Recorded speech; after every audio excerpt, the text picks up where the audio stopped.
In this video, you will learn how to use Ancestry for general searching.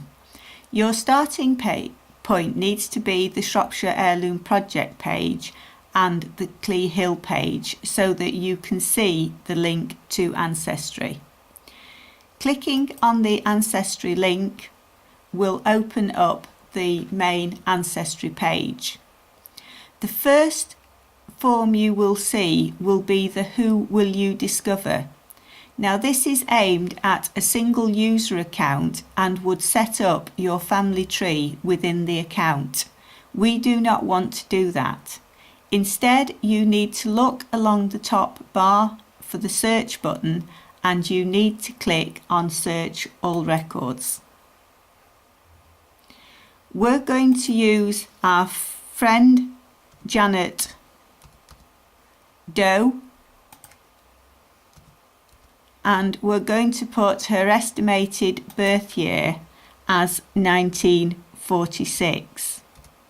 When you try this, please use your own details. And now click on the search button.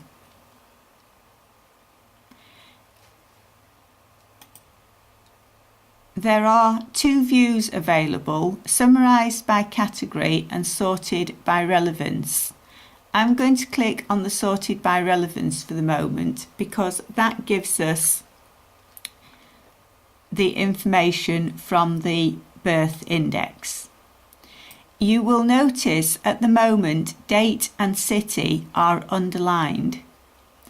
This is because this is a non-paid for subscription. If I now sign in with our paid for subscription, just give me a moment.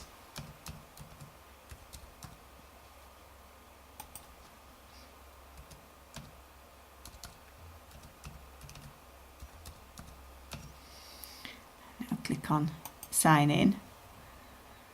What will happen now is where it said date and city, we now have an actual month and a date.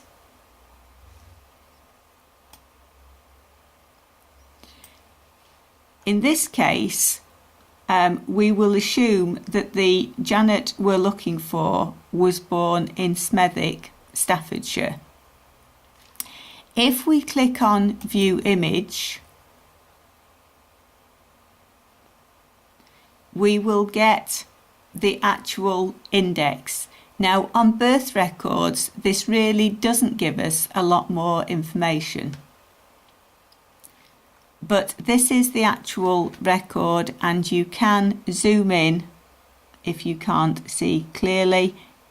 In this case, looking at it, we need to move down the page. So you hold the left mouse button down, you get a little hand and you can pull the page down.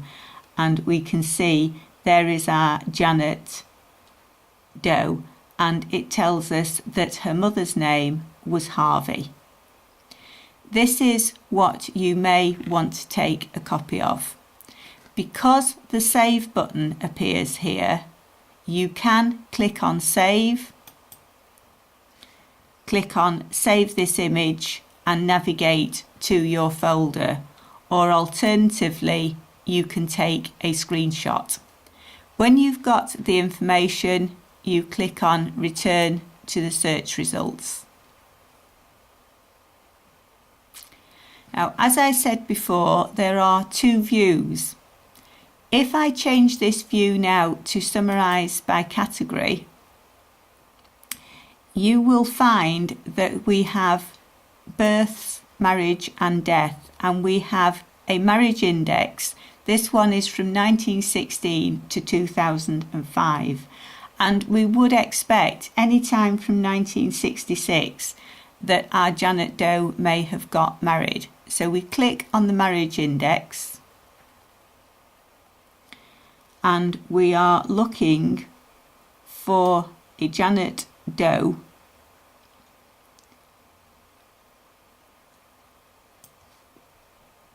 this is where she was living when she got married, and we know it was a Janet A. Doe, so we will assume that it's this one and if I click on the records, again, we click on view records, we get this little printout, and you will see that it says find spouse, and if I click on find spouse,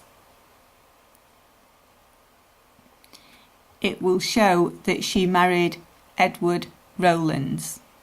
This is what will help you to identify the information, and I would suggest when you're practicing you use your own information or your parents' information where you can be sure that you have found the correct results.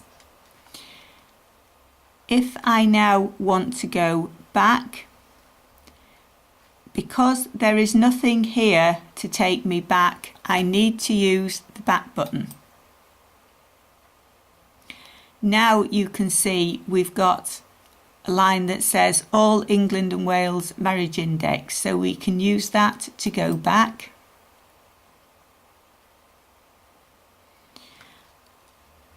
And we are now back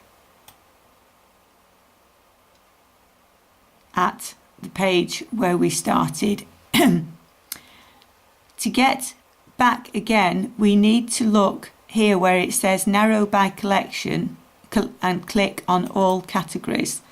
This will take us back to the summarised by category. Other things that you may want to look at, which I have found quite useful, are British phone books, wills and probate, and also family trees. If you are looking at family trees, remember they have been set up from individuals, and as individuals we make lots of mistakes. So use it to give you clues, but don't take it as essential. And say use Ancestry, even if you haven't got the paid for subscription, to see what you can find on the general searches, and then when you come to the centre or you're at the library and you have access to the full records, you will then be able to go in and take screenshots. Happy searching.